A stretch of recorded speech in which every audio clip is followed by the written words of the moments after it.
Have you ever wondered why society is so fixated on numbers, particularly when it comes to a woman's past relationships? It's a curious thing, isn't it? This societal obsession with body count, as if the tally of past partners somehow defines a woman's worth. But let's pause for a moment and ask ourselves, who decided that this number should hold such weight? When we dig a little deeper, we see that this obsession is more than just a curiosity. It's a form of judgment, a way to shame, to control, to make women feel less than. It's the embodiment of double standards that imposes a damaging impact on women's mental health and self-esteem. Women are left feeling inadequate, their self-worth tied to a number that, in reality, has no bearing on their value as individuals. This fixation on body count is not just unfair, it's harmful. It's time to question these judgments and redefine our self-worth. Let's delve into the psychology behind this obsession. Why do some men fixate on a woman's body count? At the heart of this fixation is often a narcissistic mindset. Narcissists, you see, thrive on control and power. They have an inflated sense of self-importance and a deep need for excessive attention and admiration.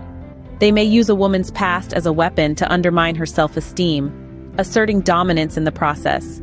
This fixation on body count could be a form of emotional manipulation, a tactic to destabilize and control. It's about possessing, not loving, dominating, not cherishing. It's a misguided attempt to define a woman's worth by her past, not her present or her future potential. But remember, your worth can never be determined by someone else's standards or obsessions. Recognizing these red flags is the first step towards empowerment. But how can we move beyond these societal pressures and judgments?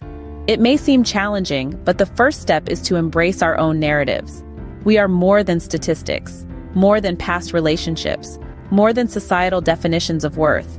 We are complex, multifaceted individuals with our own stories to tell. Consider the tale of a woman, let's call her Jane. Jane's partner was fixated on her past relationships, constantly undermining her self-confidence. But Jane decided she was more than her body count. She chose to define herself by her strengths, her ambitions, her kindness. She represents thousands of women who are taking a stand against this toxic obsession. In the face of societal judgment, we must remember that we are not defined by others' perceptions, but by our own self-concept. It's time to shift perspectives, to reclaim our narratives and redefine our worth.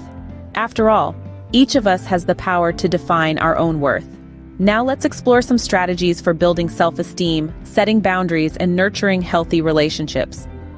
One key to empowerment lies in fostering a strong sense of self-esteem.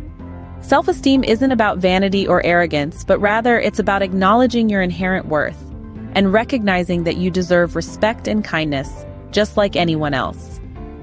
To build self-esteem, start with self-compassion. Be gentle with yourself.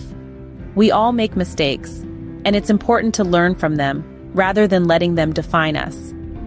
Next, let's talk about setting boundaries. It's crucial to understand that you have the right to set boundaries in your relationships. This means clearly communicating your needs, your values, and your limits. It's not about controlling others, but rather about establishing what you will and will not accept.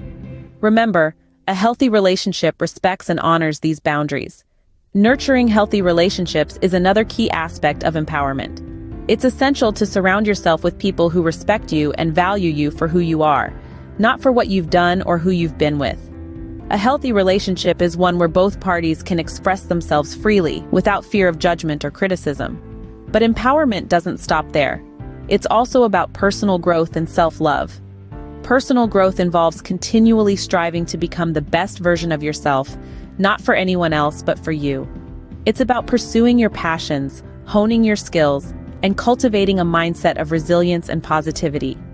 Self-love, on the other hand, is about embracing your unique qualities and accepting yourself, flaws and all.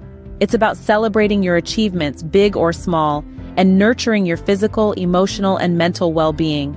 Remember, self-love isn't selfish, it's necessary. In the journey of empowerment, it's crucial to remember that societal judgments do not define you. Your worth is not determined by a number or by anyone else's opinions or expectations. You are unique, you are valuable, and you have so much to offer. Remember, you are more than a number. Your worth is defined by you and you alone.